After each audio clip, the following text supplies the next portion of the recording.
In the name of Allah, most gracious and ever merciful.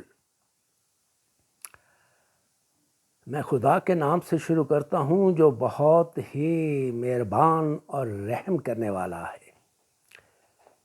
آج کی میں اس video میں یہ بتانا چاہتا ہوں آپ کو کہ خدا سے کس طرح ملا جائے یا خدا تک کیسے پہنچا جائے یا لقاء الہی کیا ہوتا ہے۔ تو اس سلسلے میں ایک ٹریڈیشن ہے کہ خدا تعالیٰ نے کہا کہ اگر میرا بندہ ایک قدم میری طرف چل کر آئے تو میں 2 قدم اس کی طرف چل کر جاتا ہوں۔ How this meeting can be possible? اس میں ظاہر بات تو یہ ہے کہ خدا تعالیٰ اپنے بندے سے ملنا چاہتا ہے۔ اگر مومن بندہ بھی ملنے کی خواہش کرے تو اس صورت کو ہم کس طرح سے بیان کریں گے؟ کسی شاعر نے اس صورت کو کچھ اس طرح سے بیان کیا ہے: ملنے کا تب مزہ ہے کہ دونوں ہوں بے قرار، دونوں طرف ہو آگ برابر لگی ہوئی۔ اب چونکہ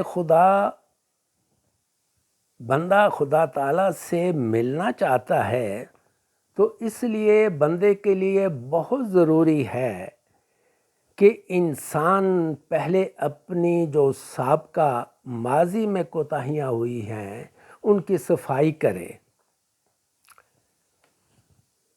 اب ایک حدیث میں ہے کہ کوئی شخص حضور صلی اللہ علیہ وسلم کے پاس آیا اور کہنے لگا کہ حضور مجھ سے کوئی غلطی ہو گئی ہے، خطا ہو گئی ہے، میں کیا کروں؟ آپ نے اس سے پوچھا کہ کیا آپ کی والدہ زندہ ہے؟ تو اس نے کہا کہ وہ تو زندہ نہیں ہے۔ پھر آپ نے کہا کہ آپ کی کوئی خالہ زندہ ہے؟ تو اس نے پھر کہا کہ خالہ بھی کوئی زندہ نہیں ہے۔ تو پھر کہا کہ آپ کے رشتہ داروں میں سے کوئی بھی جو زندہ ہے جاؤ اس کی خدمت کرو۔ اب اس بات سے ظاہر ہوتا ہے کہ رشتہ داروں کا ادب کرنا اور ان کی مدد کرنا، خدمت کرنا، اس سے انسان کی خطائیں جو ہیں وہ معاف ہو جاتی ہیں۔ اب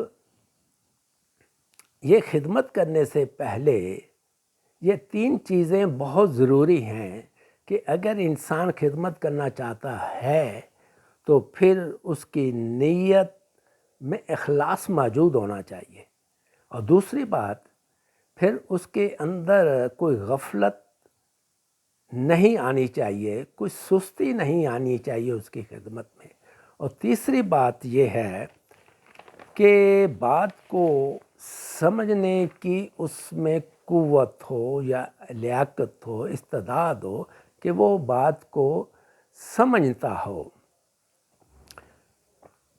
اس کے لیے ایک مثال ہے کہ اگر کوئی مالک کسی کو ملازم رکھنا چاہتا ہے، اگر یہ 3 باتیں جو میں نے ابھی بتائی ہیں ان میں سے کوئی ایک بھی اس میں نہیں آتی تو وہ اس کو نوکر نہیں رکھے گا یا کام پر نہیں رکھے گا۔ اب میں اس طرف آتا ہوں کہ چونکہ بندہ خدا سے ملنا چاہتا ہے یا خدا تک پہنچنا چاہتا ہے، یعنی خدا کا جو لقاء ہے وہ اس کا مطلب یہ ہے کہ خدا تک پہنچنا۔ اب چونکہ تک کا لفظ استعمال ہوا ہے تو تک کا لفظ اس وقت استعمال ہوتا ہے کہ جب 2 چیزوں کے درمیان میں کوئی راستہ موجود ہو جس پر چل کر ہم اس مقصد کو حاصل کر سکیں۔ اس مقصد کو حاصل کرنے کے لیے یا ہمارا مقصد تب حاصل ہو سکتا ہے اگر ہم قرآن کریم پر غور کریں، اور خدا تعالیٰ فرماتا ہے تمام تعریفیں خدا تعالیٰ کے لیے ہیں، وہ تمام جہانوں کا پالنے والا ہے، وہ رحمان ہے اور رحیم ہے، اور وہ مالک یوم دین ہے۔ ہم تیری ہی عبادت کرتے ہیں اور تجھی سے ہی مدد چاہتے ہیں، دکھا ہمیں سیدھا راستہ۔ ہمیں اللہ تعالیٰ نے ایک راستہ دکھانے کی درخواست جو مومن بندے نے کی ہے، تو وہ راستہ بھی مجھے دکھا جس طرف تو نے ہمیں راغب کیا ہے یا ہدایت کی ہے، وہ راستہ بھی ہمیں دکھا جب آپ نے ہمیں یہ دعا سکھائی ہے۔ اس کا مطلب کچھ اس طرح سے ہے کہ خدا تک پہنچنے کے بہت سے راستے موجود ہیں۔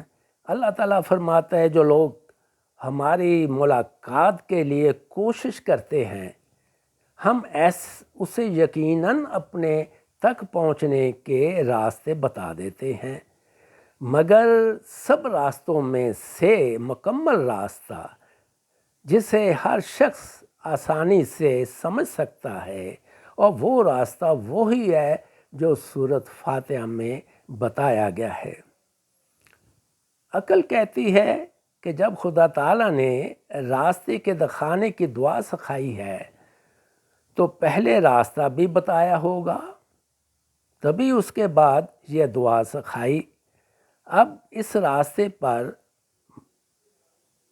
مجھے چلا۔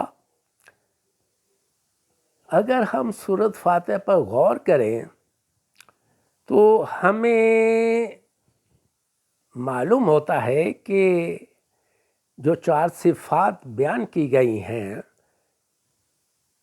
تو راستے کا لفظ بھی ان کے اندر موجود ہے، اور صفات کو حاصل کرنے میں اس کی ترتیب موجود ہے، اور ان صفات کو اگر انسان آہستہ آہستہ حاصل کر سکتا ہے تو پھر اس کو معلوم ہو جانا چاہیے، یاد رکھنا چاہیے کہ خدا تعالیٰ جب بندے کی طرف آئے گا تو پھر وہ تنزل اور تشبیہ اختیار کرے گا۔ پس صفات الہی جتنی بندے کے ساتھ تعلق پیدا کرتی چلی جاتی ہیں، وہ اسی قدر تنزل و تشبیہ اختیار کرتی چلی جاتی ہیں، اور اس کے مقابل پر بندے میں جس قدر خدا تعالیٰ کی قربت ہونی شروع ہو جاتی ہے، اسی قدر وہ مادیت کو چھوڑ کر وسعت اختیار کرتے چلا جاتا ہے۔ اس امر کو کچھ ہم اس طرح سے سمجھ سکتے ہیں کہ راستہ ایک بڑے دریا کی طرح ہے، اس کا ایک نقطہ جس طرف بندہ موجود ہے اس کی مثال پہاڑ کی سی ہے، اور وہ نقطہ جس طرف خدا تعالیٰ ہے اس کی مثال سمندر کی سی ہے۔ محدود اور چھوٹے نقطے کی طرف اگر ہم دیکھیں تو دریا چھوٹا ہوتا چلا جاتا ہے، اور وسیع نقطے کی طرف اگر ہم دیکھیں تو وہ لیکن ساتھ ہی یہ بھی ہوگا کہ جہاں وسعت دریا کی زیادہ ہوگی وہاں شور کم ہوگا، یہاں تنگی پیدا ہوگی وہاں پہ زور زیادہ ہوگا۔ یہی حال خدا تعالیٰ کی صفات کے ظاہر ہونے کا ہوتا ہے، وہ بھی جون نقطے کے قریب اپنے ہوتی ہیں تو خدا تعالیٰ سے تعلق رکھتی ہیں، زیادہ وسیع ہوتی چلی جاتی ہیں، اور ان کا اثر بھی مخفی ہوتا چلا جاتا ہے، اور جہاں جہاں وہ بندے کی طرف آتی ہیں ان کا دائرہ تنگ ہوتا چلا جاتا ہے، اور ان کا ظہور زیادہ واضح ہوتا چلا جاتا ہے۔ دنیا میں ہم یہ قاعدہ دیکھتے ہیں کہ چھوٹی چیز بڑھ کر بڑی شکل اختیار کر لیتی ہیں، جیسے بیج درخت کی شکل اختیار کر لیتا ہے، اسی طرح انسان کی حالت بھی ترقی کی طرح ہے۔ مگر اللہ تعالیٰ کی صفات، لیکن اللہ تعالیٰ کی صفات جب ظہور میں آتی ہیں تو چونکہ تنزل و تشبیہ اختیار کرتی ہیں، اس لیے ان کا دائرہ تنگ ہوتا چلا جاتا ہے۔ بالکل اسی طرح جس طرح دریا پہاڑ کی طرف چھوٹا ہوتا ہے اور سمندر کی طرف وہ پھیلتا چلا جاتا ہے، وسیع تر ہوتا جاتا ہے۔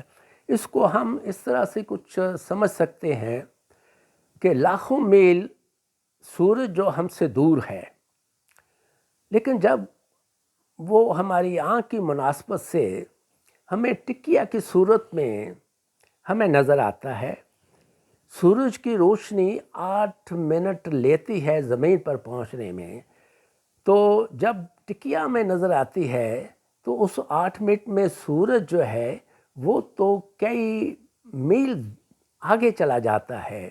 تو وہ سورج جو ہے جو ٹکیا میں نظر آتی ہے وہ بھی تنزل اور تشبیہ کی صورت میں ہمیں ٹکیا نظر آتی ہے، لیکن دنیا کی ساری مخلوق سورج سے فائدے اٹھا رہی ہے اور وہ فائدہ دے رہا ہے۔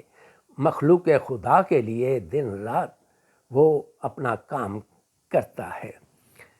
تو اس طرح سے انسان جو ہے جب صفات کو اپنے اندر جذب کر لیتا ہے تو پھر اس کے اندر بھی ان کی جو صفات ہیں، جو ان کی اثرات ہیں، وہ بھی انسان کے اندر پیدا ہونے شروع ہو جاتے ہیں۔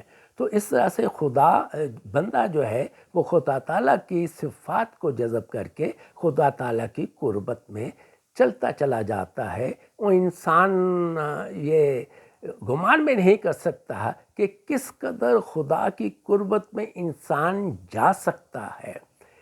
انہی الفاظ کے ساتھ میں اپنی گفتگو کو بند کرتا ہوں، اور آئندہ میں اپنی گفتگو میں بتاؤں گا کہ اللہ تعالیٰ کی بندے کی طرف جو سٹیجز ہیں، جو منزلیں ہیں، وہ کون کون سی منزلیں ہیں، وہ کس کس طرح سے کام کرتے ہیں۔